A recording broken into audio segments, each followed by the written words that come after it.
Technology has opened up a lot of opportunities, but at the same time has given us a lot of reasons to be concerned.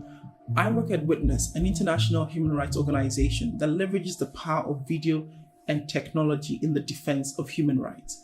And so what we do at Witness is that we support communities and activists to leverage the power of video in exposing injustice and pursuing accountability. However, over the past few years, there has been rising concern around the emergence of AI-enabled synthetic media. In other words, through the use of artificial intelligence, people are now able to more easily manipulate media, and that has us really worried. A lot of the use case scenarios of AI have been fun, and some of you might remember the app called FaceApp. Maybe some of you even played around with it. It's that app that allowed you to manipulate your photograph, including checking how you would look when you got much older. So for now, some of the use case scenarios can be fun. And this is something that I also toyed around with using FaceApp.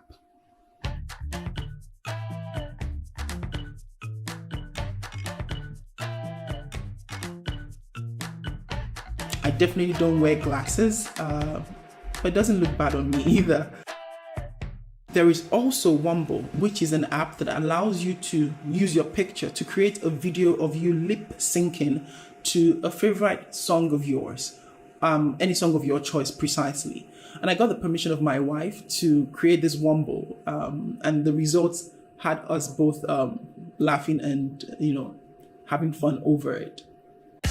Never ending forever, baby. You are my universe, and I just want to put you first. You are my universe, and you are. But while all of this can be fun, it also signals something a bit more dangerous: the decline of the truth.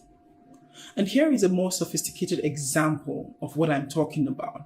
Here is a TikTok video of the popular Hollywood actor Tom Cruise playing golf, except that it's actually not Tom Cruise. What's up, TikTok? You guys cool if I play some sports?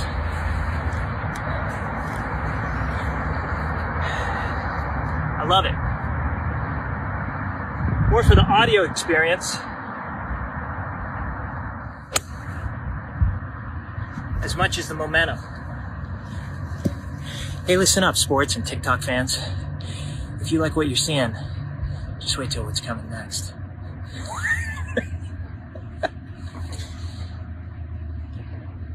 So the video of Tom Cruise you just saw is actually a deepfake version of Tom Cruise.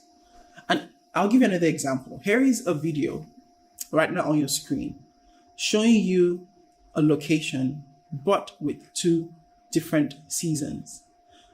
I want you to look closely and see if you can spot anything.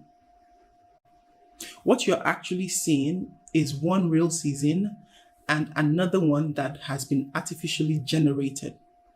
I'll give you a second to guess which season is real and which one isn't. Well, if you said the snowy footage was the real one, you're wrong. The sunny season is actually the real one, while the snowy one was the one that was artificially generated. Okay, so here is another example from Adobe After Effects. Now, Adobe has a feature called the Content Aware Fill tool, which allows anybody to be able to seamlessly remove objects from a video. This is something that you could have easily done prior on Photoshop and photographs generally, but now it's been mainstreamed into video editing platforms. These innovations clearly have their benefits. For instance, in the case of the weather manipulation example that I shared, you can use that to train self-driving cars to adapt to different weather conditions in different cities. And in the case of the Adobe tool, you can actually use that as a cinematographer. I'm sure that's a blessing for those who are into filmmaking, to be able to take out unwanted objects in their video to make it more cinematic. However, imagine this. What if people started to use these tools to cause harm? What if perpetrators of crime started to use some of these tools to take out critical evidence of human rights atrocities that they have committed themselves? What if people start to create realistic deepfakes of political leaders calling for violence? What if real, authentic videos of human rights abuses start getting dismissed just because you are not sure whether it has been manipulated or not? Unfortunately, some of these situations are not just mere speculations or imaginations. We currently, in the real world, are seeing how deepfake technology is being used to cause harm. There's research that's been carried out by this organization called Sensity AI. And one of the findings that they came up with is that the most common use of deepfake technology is for digital sexual violence. And about 90% of those that have been targeted have been women. So you see, there is a lot of harm that's already been caused as a result of these technologies. The question becomes, what can we do? I would say that there are a number of things that we can do for sure. And starting with the innovators of technology themselves, they need to bear responsibility, knowing fully well that their innovations can be used to cause harm. And so innovators of technology need to prioritize issues of human rights. Ask the question, how can my innovation possibly and potentially be used by bad actors to cause harm? Bring civil society to the table. Let us brainstorm together and figure out how to ensure that technology innovations do not lead to even further human rights abuses. Secondly, we're at that point where we all need to develop some sort of verification skill set.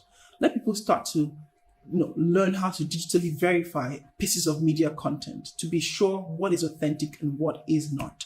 Thirdly, from the perspective of Witness as an organization, is the fact that we will continue to train people to document human rights abuses, but to do that in the most ethical and trustworthy way, to ensure that their videos that they may have taken a lot of risk to document are not dismissed as being fake. Finally, we all must take personal responsibility. We must understand that the things that we share, the apps that we use, and the manner in which we use them, and the technologies that we innovate can all contribute to our understanding and relationship with the truth. They can potentially begin to chip away at what we have come to know the truth to be.